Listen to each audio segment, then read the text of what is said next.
plants and animals have the same percentage. That has never been demonstrated, but as a reasonable assumption. Okay. When the plant or animal dies, it stops taking in new C14. So in theory, you can tell how long it's been dead by measuring how much C14 is left. This entire process was invented by Willard Libby, Nobel Prize winner for inventing carbon dating, University of Chicago in 1947 to 53. He worked on this, moved to Stanford University. Carbon-14 continues to decay after the animal dies. If half of it's gone, you would assume it's been dead 5,700 years. It can't get any more, obviously, so it's going to go out of balance. Carbon dating is actually a comparison of the carbon-14 in the object with the carbon-14 in the atmosphere. It's a ratio, okay?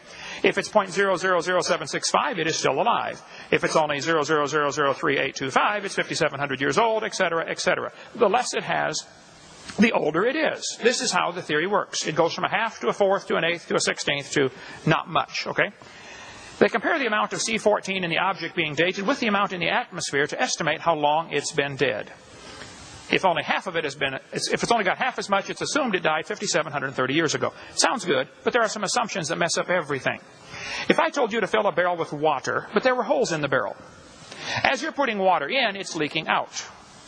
It's kind of like a checkbook, you know. You keep putting the money in, it keeps leaking out different places. But at some point, you're going to reach a stage called equilibrium. You'll never fill the barrel past that point unless you speed up the intake or cut down the outgo. The Earth's atmosphere is going to have the same problem. If you took a brand new planet Earth, created it, poof, and stuck it out going around the sun, 93 million miles away, it would start developing C14 from radiation and start losing it to decay. So the question is, they wondered this back in 1950, how long would it take Earth's atmosphere to reach equilibrium? The consensus was it would probably take about 30,000 years for the Earth to reach equilibrium. And then Willard Libby and the boys at the University of Chicago made a tragic mistake. They made two fundamentally, fatally flawed assumptions. They said, well, we know the Earth is millions of years old, mistake number one, so we can ignore the equilibrium problem. They ignored it. The problem is radiocarbon is still forming 28 to 37% faster than it's decaying, with carbon-14 as proof the Earth is less than 30,000 years old. Or else it would all be stabilized by now. It would be stable in the atmosphere, and it's not, okay? We could talk all day about that. But basically, if an animal is still alive, it should give you about 16 clicks on your Geiger counter. If it's only giving you 8, you're going to say it's 5,700 years old. If it's only giving you 4, it's 11,000 years old, etc., etc. This is how carbon dating is done. I won't have time to cover all of the evidences I have, but I'll just give you a few examples of how it simply doesn't work. Because one good experiment is worth a pound of theory any day.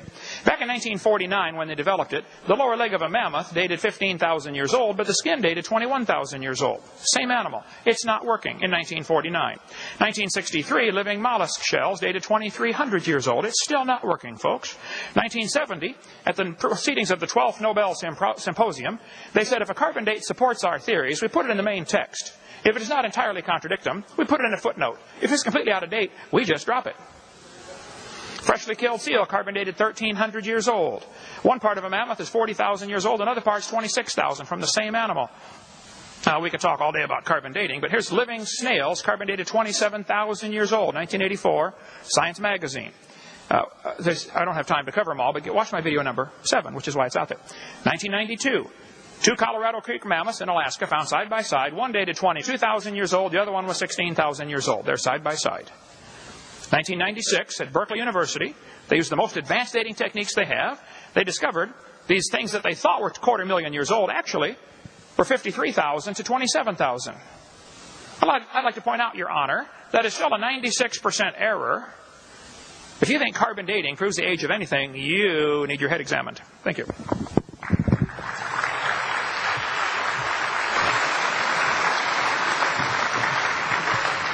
I'd like a show of hands of how many understood that.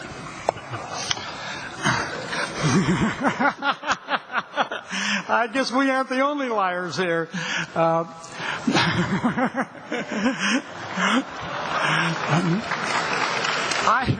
I have a pamphlet here written by the Institute for Creation Research on radioactive isotopes.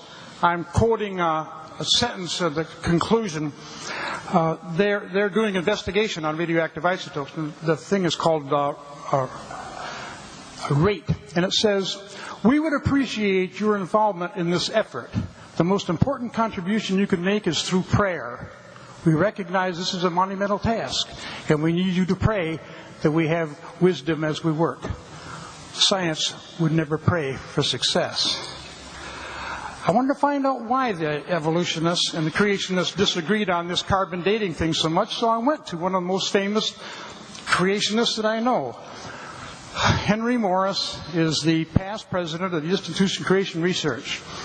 In his pamphlet, the Institute for Creation Research Society, in March 1982, page 226, he explains why only carbon dating that shows a short time is effective.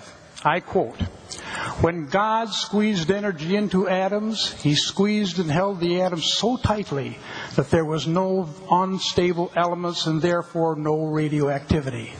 At the fall of Adam and Eve, He relaxed His grip slightly, which affected every atom. It allowed some to become unstable, that is, radioactive. It's all because of Adam and Eve's sin that we have unstable radioactivity. Isn't that right?" Want to add anything to this? We don't need that any more time. We're done. Okay. Let me go ahead and pose the next question to you. I'd like to give you guys an open-ended one, too, for fairness' sake. Let me just read the question to you verbatim, and then please talk on this topic. The question says, in evolution, there appears to be no real purpose to life. What hope do you have to offer me to even bother to continue to live? So I guess... No, what did he say? For the sake of open-endedness, please, I guess we're talking about morality, purpose, anything along those lines. Well, let me point out one thing, that this is sort of confusing terms. There may not be a purpose ostensibly defined for the universe as a whole or for society as a whole even. But that doesn't mean that an individual could not set up a purpose for him or herself. I'm going to live first. Then I decide what's worthwhile for me to strive for in my life. If I simply subject myself to the mass and say, because they don't have a purpose, I'm going to kill myself, there's something demented. I think I need counseling at that point for all practical purposes here. So here again, I think purpose is something that we create individually for ourselves. It's not something that we deduce from the nature of the universe in any way. I'm sure that everyone here has some kind of a purpose in their existence, defined by themselves, defined where they're going to go. So that would be my take on that. And did you want to? Sure.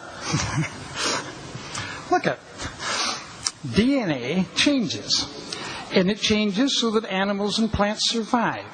If the DNA changes in a brain of an animal, to make that animal breed successfully by taking care of its young, taking care of its brothers and sisters, and taking care of its family, that animal may survive. If, on the other hand, the DNA goes in a different direction, then the animal learns to swim or fly, that animal can survive. Certain animals have more emotions than others. We can measure the emotions in dogs. Anybody here own a dog that doesn't have any emotions? My two dogs have all kinds of emotions. I can tell when they're guilty, and I can tell, when they're happy, and I can tell when they're sad. It's good for them. They have the DNA in their brains that gave them the ability to be pack animals. And they survive because of it. Now, some animals, like cats, and how many cat owners in there know that cats aren't pack animals? They don't care if you're home or not. Dog owners know the dogs can't wait for you to get home. The cats survive because of the way they evolved. Human beings survive because of the way we evolved too. So it's important to us to take care of our children.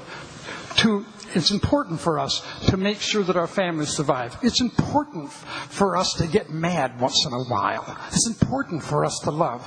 Those things have to be able to come out of us because we've got the right chemicals in our body to do that. If we didn't have those chemicals, we couldn't do it. So anytime you talk about any kind of emotions, we've got them, and so do lots of other animals. If we want to talk, we can even talk about plants, for heaven's sakes. If insects attack a maple